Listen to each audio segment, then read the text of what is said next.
செய்திகள் வாசிப்பது சரவணன். தமிழகத்தில் பல மாவட்ட விவசாயம் செழிக்க நீலகிரியில் நதிகளை இணைக்க வேண்டும் என்று சமூக ஆர்வலர்கள் கோரிக்கை. பாண்டியாறு மாயாறு இணைப்பு பல மாவட்டங்களை வளமாக்கும் என்று திட்டவட்டம். இயற்கை அன்னையின் அற்புத ஆட்சியில் கண்கொள்ளா காட்சிகளை தரும் ஓவேலி சுதந்திர போராட்ட தியாகிகள் வாழ்ந்த பகுதியாகும் என்பதும் குறிப்பிடத்தக்கது. சுமார் 200 ஆண்டுகளுக்கு முன் 1800களில் உருவான பெரிய தேயிலை மற்றும் காப்பி தோட்டங்கள், பழமையான தேயிலை தொழிற்சாலைகள், பல அரசு பள்ளிகள் இதற்கு ஆதாரங்களாக உள்ளன. நீலகிரி மாவட்டத்தில் தமிழ்நாடு, கேரளம் மற்றும் கர்நாடகம் ஆகிய 3 மாநில எல்லைகளும் கூடும் பகுதியில் ஓவேலி அமைந்துள்ளது. இப்பகுதியில் தேயிலை முக்கிய தொழிலாக இருந்து வருகிறது. மேலும் இங்கு பணப்பயிர்களான ஏலம், கிராம்பு, குறுமிளகு, காப்பி, இஞ்சி, மஞ்சள், வாழை போன்றவைகளும் பயிரிடப்படுகிறது. இது இயற்கை எழில் சூழ்ந்த நீர்வளம் மிக்க பகுதியாகும். கூடலூர் பகுதியில் உற்பத்தியாகும் பாண்டியாறு, புன்னம்புழா ஆறு கேரள மாநிலம் சாலி ஆற்றிலும், மாயாறு ஆறு பவானி ஆற்றிலும், பொன்னானி ஆறு காவிரி ஆற்றிலும், முக்கிய கிளை ஆறான கபினி ஆற்றிலும் கலக்கின்றன. இதனால் இப்பகுதி தென்னகத்தின் நீர்த்தொட்டி என்றும் அழைக்கப்படுகிறது.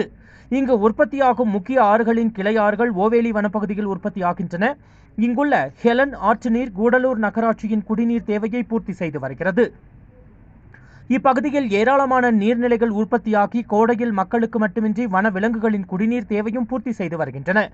ஓவேலி பேரூராட்சி பகுதிகளில் மலைக்குன்றுகளிலும் உற்பத்தியாகும் ஆறு பாண்டியாறு எனப்படுகிறது.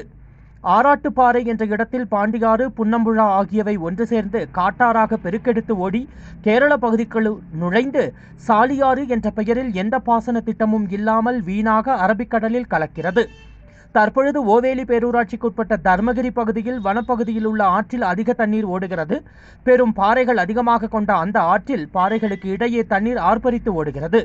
தமிழக விவசாயிகள் பயன்பெறும் வகையில் ஓவேலியில் உற்பத்தியாகும் ஆறுகளை மாயாற்றுடன் இணைக்க வேண்டும் என்று சமூக ஆர்வலர்கள் கோரிக்கை விடுத்துள்ளனர். பாண்டியாறு, புன்னம்புழா ஆற்றின் முக்கிய கிளை ஆறுகள் ஓவேலி பகுதியில்தான் உற்பத்தியாகின்றன. இதில் சூண்டி, சுண்ணாம்பு ஆறு, பார்வுட் ஆறுகள் மிக முக்கியமானவையாகும். ஓவேலி, தேவாலா, புளியம்பாறை ஆறுகளை மாயாற்றுடன் இணைப்பதன் மூலம் கோவை, ஈரோடு, திருப்பூர் உள்ளிட்ட மாவட்டத்தில் உள்ள விவசாயிகள் பயனடைய அதிக வாய்ப்புகள் உள்ளது. சிறிய தடுப்பணைகள் கட்டுவதன் மூலம் இந்த ஆறுகளின் நீரை மாயாற்றில் இணைக்க முடியும். தமிழகத்தில் பல மாவட்ட விவசாயம் செழிக்க நீலகிரி, ஓவேலி பகுதி நதிகளை மாயாற்றுடன் இணைக்க வேண்டும் என்று சமூக ஆர்வலர்கள் கோரிக்கை விடுத்துள்ளனர். பாண்டியாறு மாயாறு இணைப்பு என்பது பல மாவட்டங்களை வளமாக்கும் அற்புதமான செயல் திட்டமாக இருக்கும் எனவும் சமூக ஆர்வலர்கள் திட்டவட்டமாக தெரிவித்தனர். கோவை, நீலகிரி செய்திகளுக்காக எமது சிறப்பு செய்தி ஆசிரியர் தமிழ் வெங்கடேசன்.